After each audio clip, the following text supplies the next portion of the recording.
Le Conseil des ministres a adopté 4 rapports au titre du ministère en charge de l'industrie, du commerce et de l'artisanat. Le premier rapport est relatif à l'adoption d'un décret portant création d'une société d'État d'approvisionnement et de distribution des produits de grande consommation dénommée Fasoya. La création de cette société s'inscrit dans la grande vision du président du Faso, chef de l'État, qui a instruit la mise en place d'une structure qui pourra contribuer à disponibiliser les produits de grande consommation aux populations, respectant la réglementation de distribution commerciale en la matière. Et la création donc de cette société qui aura un capital de 2 milliards de francs CFA, entièrement détenu par l'État et ses démembrements, viendra contribuer à assainir les circuits de distribution du marché intérieur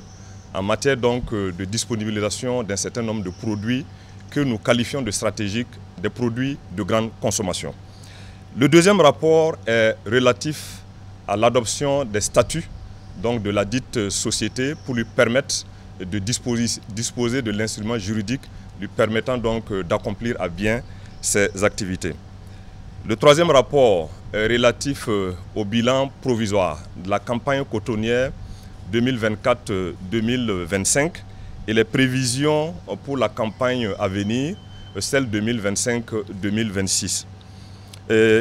On peut indiquer que la campagne 2024-2025 s'est déroulée dans un contexte difficile, émaillé par des situations sécuritaires difficiles dans certaines zones de production. En dépit donc de cette situation, cette campagne a bénéficié aussi de financements importants de la part de l'État, autour de 11 milliards de francs CFA, mais aussi des sociétés cotonnières, autour de 28 milliards de francs CFA. Et en dépit donc de ces apports importants, les résultats au 1er avril 2025, résultats provisoires, tablent donc sur une production de coton graines de 283 622 tonnes contre 386 784 tonnes un an plus tôt, soit une baisse de 27%. Au titre de la campagne à venir, la campagne 2025-2026,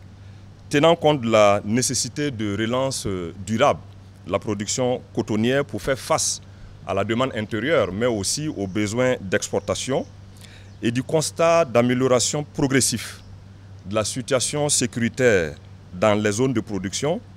l'objectif de production de coton-graines a été fixé à 550 000 tonnes au titre donc de cette campagne par l'ensemble des sociétés cotonnières du Burkina Faso. Afin d'inciter et d'encourager les producteurs à s'inscrire dans cet objectif fixé, le gouvernement a consenti débloquer une subvention de 5 milliards de francs CFA au titre de la campagne à venir,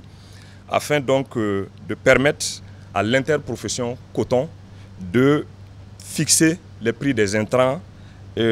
tels que indiqués ci-après. 17 500 francs CFA pour le sac de 50 kg de NPKSB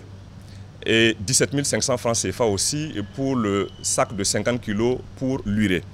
Et 6 200 francs CFA pour la dose d'insecticides, soit donc des baisses importantes qui sont constatées pour inciter les vaillants producteurs à s'inscrire donc dans cet objectif de production fixé. Le gouvernement a également, à travers le Conseil des ministres, approuvé la proposition faite par l'interprofession coton de fixer les prix d'achat à 325 francs CFA le kilo pour le coton premier choix, à 300 francs CFA le kilo pour le coton deuxième choix et à 375 francs CFA pour le coton biologique. Le quatrième et dernier rapport est relatif à l'adoption d'un projet de décret portant déclaration d'utilité publique urgente du foncier de la zone du port sec multimodal de Ouagadougou. Il faut rappeler que le port sec multimodal de Ouagadougou est porté par la Chambre de commerce et d'industrie du Burkina Faso et sera à terme un investissement de plus de 150 milliards de francs CFA. Ce port sec va s'étendre sur une superficie de 356 hectares située dans la commune de Tangen-Dassouri, dans les villages de Poyodogo et de Tinsouka. Et le projet ayant souffert depuis plus de 10 ans de situations inconfortables dues à certains acteurs qui, pour des intérêts particuliers individuels, mettaient à mal son bon déroulement, l'adoption de ce décret qui déclare désormais la zone d'emprise de ce projet permettra d'accélérer l'opération de mobilisation du foncier et permettre à la Chambre de commerce et d'industrie du Burkina Faso de dérouler la mise en œuvre résolument de ce projet de port sec multimodal de Ouagadougou qui viendra décongestionner la ville de Ouagadougou et ses alentours.